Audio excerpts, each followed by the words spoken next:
Ini tersangkanya, apa ulangi, anggotanya udah ditahan di Polda Jawa Tengah. Inilah tampang Aibda Robik Zainuddin, polisi yang tembak pelajar di Semarang hingga meninggal dunia. Anggota Satres Narkoba Polrestabes Semarang Aibda Robik Zainuddin, 38, ditahan terkait kasus penembakan hingga sebabkan meninggalnya siswa SMKN 4 Kota Semarang, berinisial GRO 17. Melansir Tribun Jateng, Kabid Humas Polda Jateng, Kombes Pol Artanto mengatakan, Aibda Robik masih dalam proses penahanan atau penempatan khusus selama 20 hari atau selama proses penyelidikan. Setelahnya yang bersangkutan akan menjalani proses sidang yang harus dilakukan karena melakukan tindakan excess of action atau tindakan berlebihan dalam menangani kejadian. Kami telah melakukan upaya hukum terhadap anggota kami yang telah melakukan itu, akan diproses, katanya. Tampak juga foto yang menunjukkan kondisi Aibda Robik yang ditahan di ruang tahanan Polda Jateng. Aibda Robik tampak mengenakan baju warna kuning di dalam ruangan sel.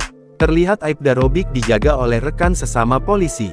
Diketahui, polisi mengklaim memiliki rekaman video penembakan Aibda Robik Zainuddin, 38, anggota Satres Narkoba Polrestabes Semarang terhadap ketiga korban dari SMKN 4 Semarang.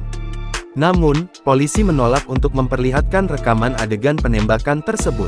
Jangan itu sebagai alat kita untuk proses hukum. Bukti kita jangan sampai keluar lalu menjadi konsumsi banyak orang, dalih Kepala Bidang Hubungan Masyarakat Kabid Humas Polda Jawa Tengah Kombes Pol Artanto di Mapolrestabes Semarang, Rabu, tanggal 27 November tahun 2024. Adegan ini menjadi bagian krusial terutama soal klaim polisi bahwa Aibda Robik Zainuddin diserang ketiga korban meliputi GRO korban tewas AD, luka tembak di dada, dan SA, luka tembak di tangan. Polisi menuding ketiga korban menyerang terlebih dahulu ke Aibda Robik sehingga dia meletuskan pistolnya sebanyak 2 kali. Polisi juga enggan membeberkan posisi penembakan antara Aibda Robik dengan korban. Itu nanti kita sampaikan di proses penyelidikan, terang Artanto. Kapolrestabes Semarang Kombes Irwan Anwar menjelaskan, anggotanya menembak korban sebanyak 3 orang dengan 2 kali tembakan. Tembakan pertama mengenai almarhum GRO di bagian pinggul kanan. Kemudian tembakan kedua mengenai SA dan AD.